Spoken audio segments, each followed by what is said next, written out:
Ça, c'est une banane. 500 000 joules d'énergie calorifique, c'est l'équivalent de l'énergie déployée lors de l'explosion d'un bâton de TNT du même poids. L'énergie est omniprésente dans nos vies. Tout le monde en a besoin, et pourtant personne ne saurait vraiment la définir.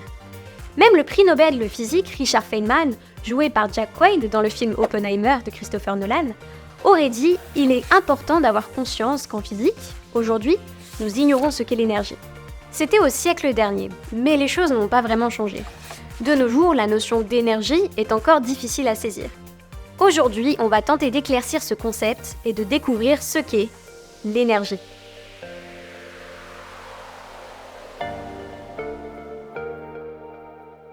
Le mot énergie vient du grec ancien energia, qui signifie force en action. L'énergie est partout et sous plein de formes différentes. C'est simple, dès qu'il se passe une action quelque part, que ce soit une division cellulaire ou une supernova, il y a de l'énergie dans l'équation. J'aimerais bien commencer par vous donner une définition claire de l'énergie, mais c'est déjà un challenge. Disons que l'énergie est une propriété physique qui permet de quantifier le changement d'état d'un système. Une allumette qui prend feu, c'est bel et bien un changement d'état. Le système allumette était plus froid avant que je l'allume. L'énergie thermique ou calorifique, c'est l'énergie dégagée en ce moment même. Cette énergie lumineuse, on la retrouve aussi ici. Si cette lampe nous envoie de la lumière, c'est grâce à l'énergie électrique. Elle résulte du déplacement des électrons à travers un circuit électrique. Mais ça, on aura l'occasion d'y revenir. Toutes ces formes d'énergie sont interconvertibles, qu'elles soient mécaniques, thermiques, électriques, chimiques, lumineuses ou encore nucléaires, elles peuvent se convertir d'une forme à une autre. En revanche, quand il s'agit de dire ce que toutes ces énergies ont en commun, là, c'est une autre affaire. Une chose est sûre, l'énergie d'un système isolé se conserve. C'est ce qu'on appelle la loi de conservation. Donc, dans un même système, s'il ne donne pas ou ne reçoit pas d'énergie, la quantité d'énergie ne change pas. On ne peut pas créer de l'énergie, on peut seulement en récupérer quelque part pour la convertir grâce à un convertisseur. Quoi qu'il arrive, si on fait la somme des énergies libérées après une transformation, on retrouvera toujours la quantité d'énergie présente avant cette transformation, pourvu qu'aucune énergie ne soit apportée de l'extérieur pendant la transformation. Pour résumer, d'un point de vue scientifique, on ne produit pas de l'énergie, pas plus qu'on en consomme. Tout ce que l'on fait, c'est transformer une forme d'énergie en une autre. Et le premier convertisseur, c'est nous. Je pourrais prendre l'énergie de cette banane, ces 500 000 joules, et les convertir en énergie mécanique pour me déplacer, ou en chaleur aussi. Je ne vous apprends pas que le corps est maintenu à 37 degrés. Maintenant, ces convertisseurs, on en a fabriqué plein. Plein. Et toutes les machines que l'on utilise sont des convertisseurs. L'appareil sur lequel tu me regardes en est un. Il convertit l'énergie électrique en énergie lumineuse, thermique, même mécanique si tes ventilateurs tournent. En fait, ces convertisseurs sont à l'origine de l'augmentation de notre niveau de vie. Et oui, c'est formidable. En fabriquant ces convertisseurs, on transforme des hydrocarbures en une énergie mécanique beaucoup plus pratique pour nous. Résultat, une pelle mécanique est 10 000 fois plus puissante que les bras de son conducteur. Le train est 100 000 fois plus puissant que les jambes de sa conductrice. Et l'avion est 1 million de fois plus puissant que son pilote. Entre 1800 et aujourd'hui, le développement et l'utilisation de ces convertisseurs a multiplié par 31 notre consommation d'énergie, alors qu'on est seulement 8 fois plus nombreux. On peut classer les énergies de plein de façons différentes, mais ici on va s'intéresser à deux termes, les énergies primaires et les énergies secondaires. On parle d'énergie primaire quand on peut en retrouver la source sur Terre et qu'elle n'a pas subi de transformation. Le soleil, le vent, mais aussi le pétrole et l'uranium sont les énergies primaires. Les énergies secondaires, quant à elles, découlent de la transformation des énergies primaires. L'électricité, par exemple, est une énergie secondaire que l'on peut obtenir à partir de différentes sources d'énergie primaires. Pour quantifier ces énergies, on a mis en place plusieurs unités de mesure. Pour les aliments, on parlera de calories ou de kilocalories. Ma banane, par exemple, contient 150 kilocalories. Sur votre facture d'électricité, ce sera un kilowattheure, mais l'unité du système international, c'est le joule. Et 1 kilocalorie équivaut à 4,184 joules. Prendre ma banane et la lever à 1 mètre du sol va nécessiter une énergie d'environ 1 joule. Seulement, si aujourd'hui l'énergie est sur le devant de la scène, c'est parce qu'elle se fait rare. Le terme est entré dans le champ lexical de la crise, qu'elle soit financière, géopolitique ou bien évidemment climatique. Pour définir la crise de l'énergie, une façon intéressante, c'est de distinguer deux niveaux de temporalité. On a une crise de court terme et on a une crise de long terme. Dès le déclenchement de la guerre en Ukraine, on a noté une très forte hausse des prix du gaz et du pétrole. Il faut rappeler que cette hausse précède le déclenchement de la guerre, mais qu'elle est accélérée par cette guerre. Et donc, cette augmentation des prix du pétrole, elle, évidemment, a un impact sur la facture énergétique. Mais au-delà de cette crise énergétique de court terme, il y a une crise énergétique de long terme qui est d'une toute autre nature et qui est aussi importante, voire davantage. C'est le fait que les modes de production et de consommation de l'énergie dans le monde ne sont pas soutenables compte tenu de la capacité de la Terre à absorber les effets de cette consommation et de cette production d'énergie. Pour répondre à cette crise, la France a posé des objectifs de transition énergétique. Le but, décarboner notre mix énergétique, c'est-à-dire la part des différentes énergies, et devenir plus autonome. Cela passe notamment par la fin de la vente des véhicules thermiques ou en renforçant l'efficacité énergétique des bâtiments. Alors j'identifie 3 principaux défis énergétiques pour la France dans les années qui viennent. Le premier, c'est de continuer à réduire le poids des énergies fossiles dans l'énergie utilisée en France. Nous avons une part importante du nucléaire et nous avons surtout observé une réduction de l'utilisation du charbon, du pétrole et du gaz naturel dans ce qu'on appelle notre mix énergétique. Le deuxième élément, qui est peut-être moins souvent relevé, mais qui me paraît important, c'est de maîtriser le recours à l'énergie nucléaire. Notamment parce que nous ne produisons pas l'uranium que nous utilisons et que nous sommes dépendants d'un petit nombre de pays fournisseurs. Et puis le troisième défi, qui est beaucoup plus important que les deux premiers, il faut, à l'échelle collective et à l'échelle individuelle, que nous soyons en mesure de réduire significativement notre consommation d'énergie. Elle est excessive au regard de ce que la planète Terre est capable de supporter. Ça passe par ce qu'on appelle la sobriété énergétique. Finalement, cela revient à changer nos sources d'énergie primaires, remplacer les hydrocarbures par de l'éolien, de l'hydraulique ou encore de la biomasse afin de produire une électricité plus propre en termes d'émissions de carbone. Et justement, parlons-en de l'électricité. Depuis le début du XXe siècle, l'électricité s'est fait une place immense dans nos vies. Mais comment la produit-on ? Pour comprendre, il faut changer d'échelle. Zoomons sur un atome. Un noyau chargé positivement, autour duquel se déplacent les électrons, chargés négativement. Certains de ces électrons se déplacent même d'atome en atome. Ce sont les électrons libres. Ce qu'on appelle courant électrique, c'est justement le déplacement de ces électrons libres dans les câbles et autres matériaux conducteurs. Et pour faire se déplacer ces électrons libres, on peut utiliser des variations de champ magnétique. Et pour cela, on va utiliser une machine appelée alternateur. Penchons-nous sur le fonctionnement d'un alternateur. Son job, c'est de convertir de l'énergie mécanique en énergie électrique. Mais comment il fait ça ? On a un aimant placé au centre de bobines de cuivre. Dès que l'on a une variation du champ magnétique, donc à chaque demi-tour de l'aimant, les électrons libres partent en voyage. C'est la création d'un courant électrique. Une fois qu'on sait qu'il suffit juste de faire tourner un aimant, on comprend le fonctionnement de plein d'usines électriques vertes. Les éoliennes, dont l'énergie primaire est le vent, les centrales hydrauliques, où c'est l'eau qui fait le boulot, et j'en passe. Seulement, ces énergies vertes ne représentent qu'un peu plus de 10% du mix mondial global. Le pétrole, le charbon et le gaz ne sont pas prêts d'être délogés du podium des énergies primaires les plus utilisées. Si le chemin semble encore long, de nombreuses actions sont néanmoins mises en place. Le développement d'une vraie filière de l'énergie verte en France est en cours. Pour mieux comprendre ça, Virginie s'est rendue à Clé-Souilly, la plus grande usine française de production de biométhane.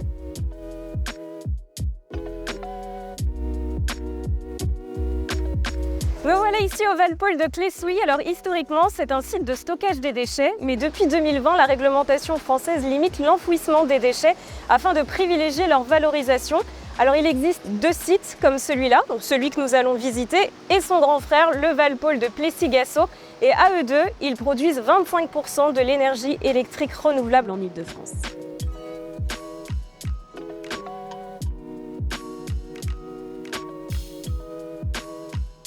Gwenel, est-ce que vous pouvez nous expliquer comment vous valorisez les déchets sur ce site? Donc la première chose déjà, le déchet, on va le contrôler en fait. On va vérifier qu'il est conforme à ce qu'on est capable de faire, d'où il vient, qui l'a produit. Et il y a deux grandes catégories. Il y a les déchets qu'on va recycler. Oui. Donc sur le site, on a des installations qui vont recycler ces déchets pour faire des nouvelles matières, qu'on va remettre en circulation. Et il y a les déchets qui ne peuvent pas être recyclés en fait. Par exemple les erreurs de tri à la maison, ce genre de choses. Donc là, on va les stocker dans des casiers sur notre site pour produire du biogaz notamment, qu'on va utiliser pour faire de l'énergie. Est-ce que vous pouvez nous expliquer ce que c'est le biogaz? Alors, le biogaz, c'est du méthane, du CO2. Dans les déchets qu'on reçoit, il y a de la matière organique. Une banane, par exemple, c'est la matière organique qui contient du carbone, de l'hydrogène, de l'azote, de l'oxygène. Alors, on va le mettre dans le casier. Dans ces casiers, naturellement, on va avoir des bactéries qui vont se développer et qui vont venir manger un peu la matière organique, là, ces molécules, les recombiner et former des gaz, ce méthane et ce CO2, qui vont être émis. Et nous, avant que ce soit émis à l'atmosphère, on va les récupérer, les capter. Donc on récupère ce mélange de méthane et de CO2, qui est le biogaz. Et une fois que vous avez produit ce biogaz, qu'est-ce que vous en faites exactement? Le CO2, il n'a pas d'intérêt pour nous. Mais par contre, le méthane, c'est important parce que c'est ce qu'on retrouve dans le gaz naturel. Donc nous, on va profiter de cette énergie pour faire de l'énergie renouvelable, de l'énergie verte. On va faire de l'électricité. On va faire de la chaleur pour des process industriels ou pour chauffer des logements. Et on va l'épurer pour faire un équivalent du gaz naturel, du biométhane. Alors par exemple ici, est-ce qu'on sait quelle quantité d'énergie vous produisez? Sur l'ensemble de nos sites, là, celui-ci puis son frère dans le Val d'Oise, on génère pas loin de 500 000 MWh d'énergie. Ça représenterait une ville d'environ 100 000 habitants en électricité et 75 000 en chaleur, je crois. On est le plus gros producteur d'électricité verte avec 25% de l'électricité produite en Île-de-France. Alors vous parlez du biogaz, mais il y a aussi l'eau que vous essayez de récupérer, c'est ça? Oui, tout à fait, oui. Dans les processus de décomposition, on a de l'eau qui se génère. Ouais. Alors, nous, on l'appelle l'ixivia, mais plus classiquement, ce serait le jus de poubelle. Ouais, c'est ça, ouais. Cette eau, en fait, on va la capter, bien sûr, et la valoriser. On va en refaire de l'eau ultra pure, qu'on peut soit rejeter au milieu naturel, ou même nous réutiliser en interne pour tous nos besoins, en fait. Et d'ailleurs, le lixivia, pour le traiter, on a besoin d'énergie. Eh bien, on utilise l'énergie du biogaz, que ce soit l'électricité ou la chaleur du biogaz, qui vont venir participer au traitement de ces eaux. Donc finalement, vous voyez, on utilise le biogaz sous toutes ses formes, et même ici sur le site, cette fin là de produire de l'eau ultra pure.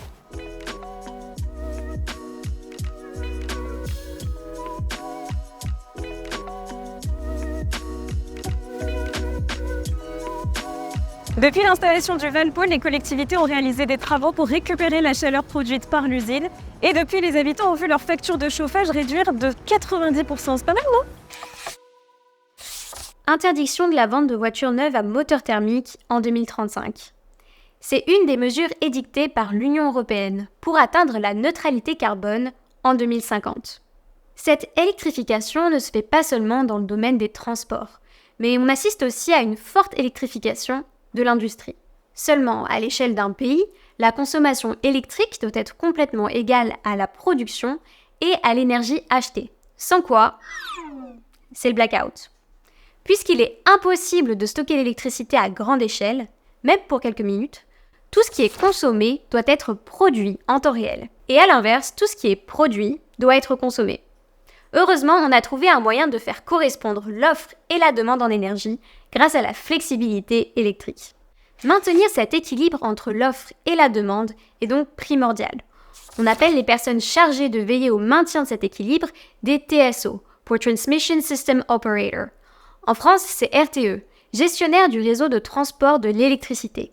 Seulement, RTE ne peut pas influencer lui-même l'équilibre, donc il va demander à d'autres acteurs de s'en charger. Flexcity est l'un de ces acteurs. Si vous voulez, RTE c'est le chef d'orchestre du réseau et Flexcity est un musicien qui fait en sorte que la magie opère. Imaginons un cas où l'on consommerait trop d'électricité. RTE se rend compte de cette surconsommation et cherche Flexcity d'alléger la consommation ou d'augmenter la production. Et s'ils ne le font pas, bon, on a compris maintenant je crois. Et pour ça, Virginie est allée à leur rencontre à Bruxelles.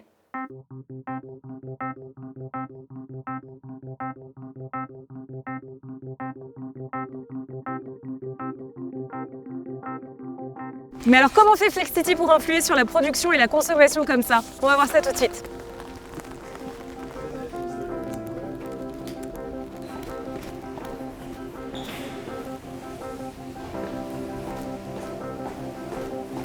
Hello. Hello, welcome to our site.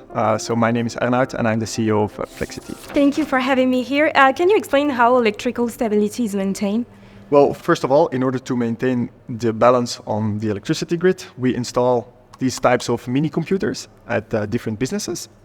What these computers allow us to do is actually they allow us to continuously monitor the production and consumption of electricity at the sites of our partners, and they also allow us to send control signals to our partners because everything that we do is fully automated. If we see there's a big imbalance or a big difference between production and consumption, we will try to correct that imbalance by changing the consumption or production of electricity of our partners which are connected to our Flexcity platform. And if there is another conception, Elia tells you about it, and what happened next? Elia is the equivalent of RTE in Belgium. So they manage the high voltage electricity grid and they're responsible for both the infrastructure but also the balance. So the first thing that happens if you have an overconsumption, it means people are consuming too much or industries are consuming too much and there's not enough electricity production. There are two ways to solve this. Either you reduce the consumption or you increase the production. And then what we will do is we will check the entire portfolio or all of our partners, where can we reduce their consumption or where can we increase the production. And who are the partners connected to your platform? Currently, the partners of Flexcity are mainly businesses, so other companies. And actually, at Flexcity, we have a saying where we say every company is an energy company. So typically, every company that is connected to the electricity grid could try and help or support the balance of the electricity grid. And what do you offer to your customers in return for modifying their activities? So we actually offer two things. The first one is very straightforward. We pay our customers. So if you partner with Flexcity, you get paid. And how this works is actually because what we do is we support the balance of the electricity grid and we get paid for that. But of course, we do it by adapting the consumption and production of our customers. So we pay them in return for the service that they are delivering us. So that's the first thing that we do, and this is value that we share, of course, with them for balancing the electricity grid. The second part is it becomes more and more difficult for companies to survive and know everything what is happening in the electricity sector. Think about the war in Ukraine. Think about volatile electricity prices, more and more renewables, more wind power, more solar power. When will electricity be cheap? Well, when will it be expensive? We also help our customers to use their electric flexibility to identify the best moments in time to produce or consume electricity. Is it just B2B or is it possible to target private customers? So at this moment in time, Flexcity exclusively works B2B, so we only work with other businesses, but we for sure expect that in the future B2C will also be a possibility, and you as a private customer with your own home, you will be able to participate in balancing the grid in the future as well, for sure. Thank you very much, Arnoud. No worries, thanks for having me. Les entreprises comme Flexcity sont vitales à la transformation écologique. Chaque éolienne plantée assure une production énergétique verte mais variable. Il en va de même pour le solaire qui dépend de la météo. Et ce côté imprévisible de la production, il est propre aux énergies renouvelables. Aux Pays-Bas et en Belgique, il arrive parfois qu'il y ait tellement de vent qu'il en devient difficile de consommer tout ce qui a été produit. Et bam, de l'énergie verte à profusion. Dans ce cas-là, qu'est-ce qu'il se passe? Parce qu'une surconsommation, c'est le blackout? Mais un trop-plein d'énergie, c'est le même scénario? Eh bien, figurez-vous que dans ce cas-là, vous êtes payé pour consommer. On a tout simplement des prix de l'électricité négatifs. Et ça ne plaît pas au gestionnaire de l'éolienne. Il n'a pas installé une éolienne pour perdre de l'argent. Alors il va l'arrêter, même s'il y a du vent. Ça aussi, il vaut mieux l'éviter. Si on a mis une éolienne, c'est pour produire de l'électricité, pas pour décorer. Bref, vous l'aurez compris, plus on aura de flexibilité dans le système et plus on évitera des moments comme celui-ci. Avec Flexcity, chaque entreprise devient un acteur de l'énergie et voir les choses sous ce nouvel angle nous pousse à surveiller notre consommation. Surveiller notre consommation bien sûr, mais aussi diversifier nos moyens de production. Les industries par exemple mettent la main à la pâte pour réduire leur impact, mais pas seulement. Ça tombe bien, on m'a parlé d'une station d'épuration pas comme les autres en Écosse.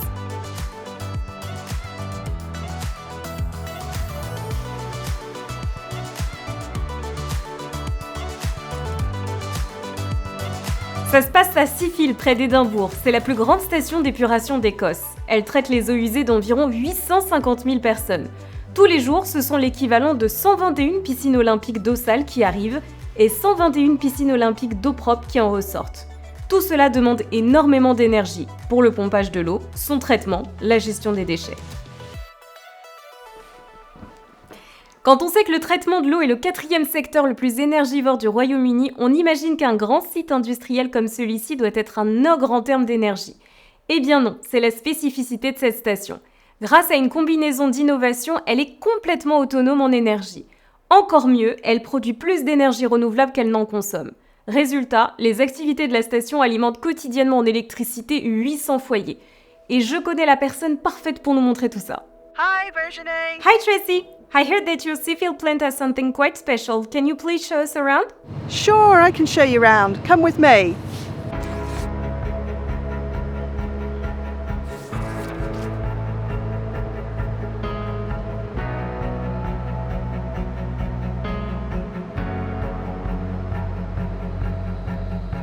So here is the sludge collection tank that collects all the sludge from the wastewater treatment process here at Seafield, together with the sludges that come from our site in West Lothian.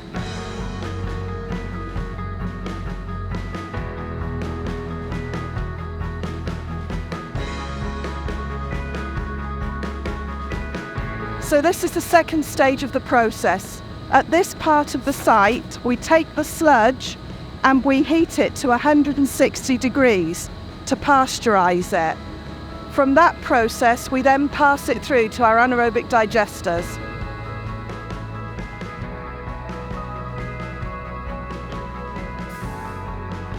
Behind me are the anaerobic digesters.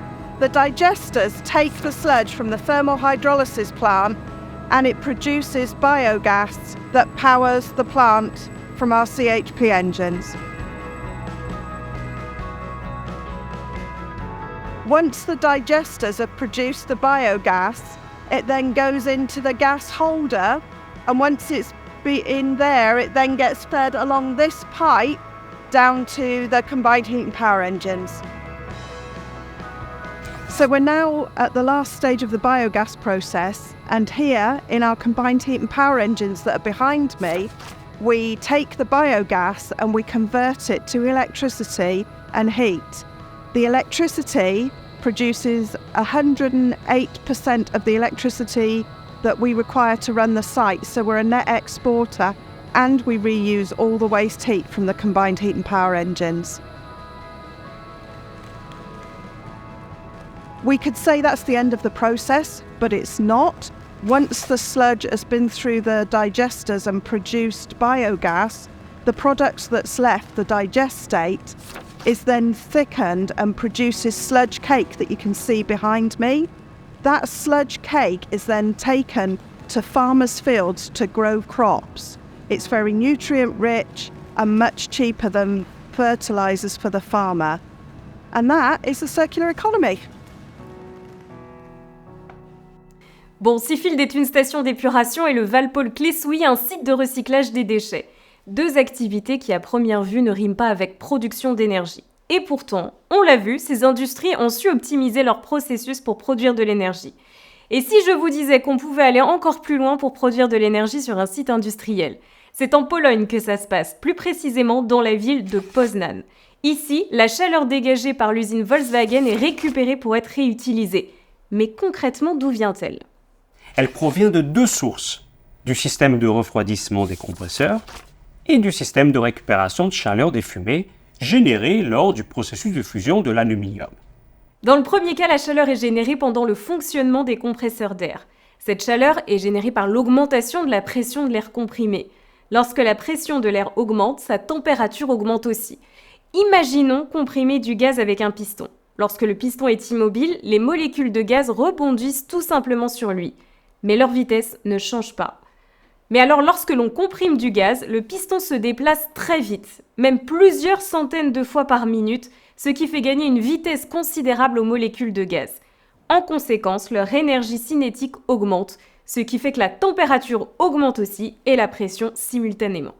Il en va de même par exemple pour les ordinateurs qui chauffent en raison du flux d'électrons à travers le processeur. Bien sûr que dans le cas des ordinateurs, la chaleur générée doit être éliminée à l'aide des ventilateurs, mais dans le cas de l'usine Volkswagen de Poznan, la chaleur est utilisée pour chauffer des locaux, des bâtiments et même des quartiers entiers. La deuxième source de chaleur sont les fumées des fours de fonderie d'aluminium. Le métal est fondu à l'aide d'un brûleur à gaz. Le processus de combustion du gaz produit des gaz d'échappement chauds avec des températures allant de 180 à 400 degrés Celsius qui sont rejetés dans l'atmosphère par les tuyaux d'échappement. Un échangeur de chaleur spécial, appelé le récupérateur, est installé ensuite dans les conduits des fumées. Cet échangeur est alimenté par des gaz d'échappement chauds d'un côté et de l'eau froide de l'autre qui, recevant la chaleur des gaz d'échappement, est chauffé à une température de 90 degrés tout en refroidissant les gaz d'échappement à une température proche de 100 degrés. Grâce à la technologie développée, nous récupérons environ 14 000 gigajoules de chaleur par an. 6 500 appartements bénéficient de la chaleur produite et fournie au réseau grâce à cette coopération avec Volkswagen. Les technologies utilisées à Poznan ne sont pas particulièrement compliquées. Elles existent depuis des décennies. Les boucles locales d'énergie sont un bel exemple de réutilisation des ressources existantes pour améliorer l'efficacité énergétique et réduire l'impact environnemental. Ce système, en créant une symbiose entre l'industrie et la communauté locale, illustre parfaitement l'idée de l'économie circulaire. Chaque processus industriel, même celui qui semble moins propice à la production d'énergie, peut être repensé et optimisé pour contribuer positivement à l'environnement et à la société. Sympa, non ? Dans le vent qui fait tourner les éoliennes, dans l'eau qui fait tourner les turbines, dans la gestion durable des déchets et même au cœur de cette banane, l'énergie est partout, jouant un rôle vital dans le développement et le bien-être de nos sociétés. Mais l'énergie est une ressource précieuse et convoitée. Face à la situation géopolitique et à la crise climatique, sa protection devient d'autant plus importante. Cependant, et on l'a vu tout au long de notre voyage, gérer l'énergie demande du temps, des investissements et de la recherche. Bref, un défi de taille. Ces défis nous challengent et nous poussent à réinventer notre production énergétique avec la valorisation de nos déchets par exemple. Les Valpol, Seafield, Poznan sont autant d'exemples de boucles de production d'énergie à l'échelle locale. La multiplication de ces sites permet d'approvisionner au plus près des habitants une énergie propre et décarbonée. Et ça, c'est un grand pas dans la lutte pour la transformation écologique. J'espère que cette aventure énergétique à bord de notre camion électrique vous a éclairé, car c'est en comprenant les rouages de cette énergie que nous contribuons à façonner un avenir plus sûr et plus durable. Merci d'avoir regardé cet épisode jusqu'au bout. S'il vous a plu, vous pouvez aller voir nos autres documentaires et vous abonner pour être sûr de ne pas louper les suivants. On se retrouve là-bas. À bientôt. Oh, sérieux les gars, c'est qui a encore branché son charge là ?